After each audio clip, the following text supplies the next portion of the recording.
নমস্কার বন্ধুরা, এসএস দাস কিচেনে আমি সুমিতা আজ নিয়ে এসেছি নতুন একটা রেসিপি। আজকের রেসিপি রুই ধনিয়া বা ধনিয়া রুই। কথাতেই আছে মাছে ভাতে বাঙালি। বাঙালির ঘরে ঘরে কিন্তু রুই মাছ আমরা প্রায় করে খেয়ে থাকি। একঘেয়েমি রুই মাছ না খেয়ে একটু মুখ পাল্টাতেই আমরা পারি, তাই আজকে বানিয়ে ফেললাম রুই ধনিয়া। চলুন রুই ধনিয়া রেসিপিটাই আজ আমি আপনাদের সাথে শেয়ার করছি। চলুন রেসিপিটা দেখে নেওয়া যাক। রুই মাছ নিয়ে নিয়েছি, মাছটাকে ভালো করে ধুয়ে নুন আর হলুদ মাখিয়ে রেখেছিলাম। এখন তেল গরম হয়ে গেলে মাছগুলোকে ভেজে তুলে নেব। দিয়ে নিলাম রুই মাছগুলোকে, একদিক লাল করে ভেজে নিয়ে আর একদিক লাল করে ভেজে নেব। দেখুন এই রকম লাল করে ভেজে তুলে নিতে হবে। মাছগুলো একদিক লাল হয়ে গেছে, আর একদিক উল্টে দেব। লাল হয়ে গেলে ভেজে তুলে নেব। এইভাবেই সব মাছগুলোকে আমি ভেজে তুলে নিলাম। দেখুন এই রকম লাল করে ভেজে তুলে নিতে হবে।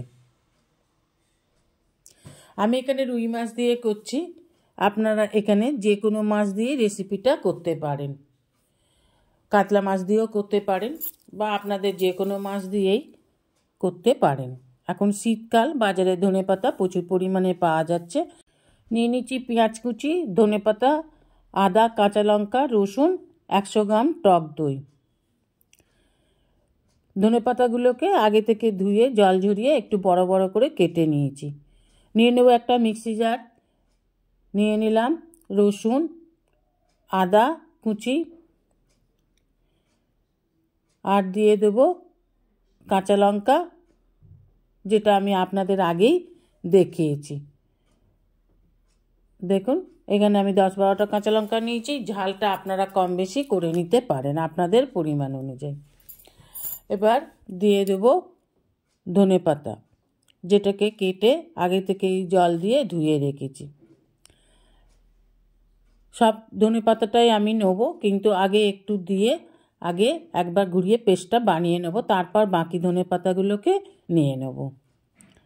একটা মিহি পেস্ট বানিয়ে নেব। দিয়ে দিলাম একটু জল। এবার একটা পেস্ট বানিয়ে নিলাম। এবার ওভেনে মাছ ভাজার তেলেই দিয়ে দেবো ফোড়ন। দিয়ে দেবো শুকনো লঙ্কা, দিয়ে দিলাম গোটা জিরে 1/2 টিস্পুনের মতন। ফোড়নটাকে এবার 1 সেকেন্ডের মতন ভেজে নিতে পারেন। 1 সেকেন্ডের মতো ভেজে নিয়ে দিয়ে দেবো পেঁয়াজ কুচি। পেঁয়াজ কুচিটাকে লাল করে ভেজে নিতে হবে, যতক্ষণ না পেঁয়াজের কাঁচা গন্ধটা চলে যাচ্ছে। দিয়ে দেবো পরিমাণ মতন লবণ। লবণ দিলেই পেঁয়াজগুলো খুব তাড়াতাড়ি নরম হয়ে লাল হয়ে যাবে। এবার পেঁয়াজটাকেও খুব ভালোভাবে ভেজে নেব।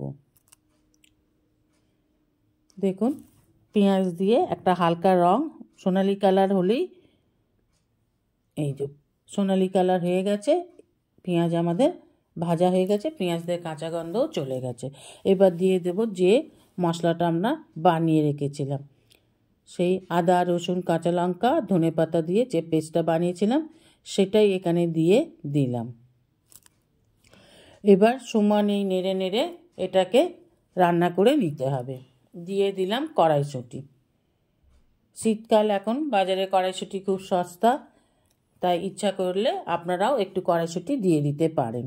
এবার সমানে নেড়ে নেড়ে ধনেপাতার যে জলটা ছিল দেখুন বাটনাটার পুরো শুকিয়ে নিতে হবে। এইভাবে শুকিয়ে নিন।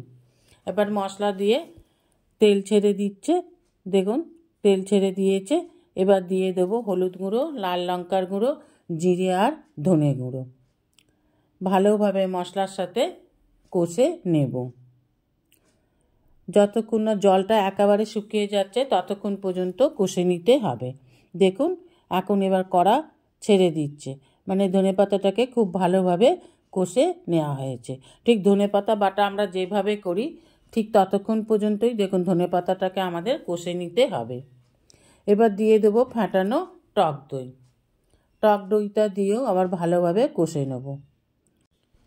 এবার টক দই দিয়েও ভালোভাবে কষে নেব যতক্ষণ না টক দইটা সম্পূর্ণভাবে এই মশলার সাথে মিশে যাচ্ছে। দেখুন এইভাবে নেড়ে নেড়ে কষে নেব।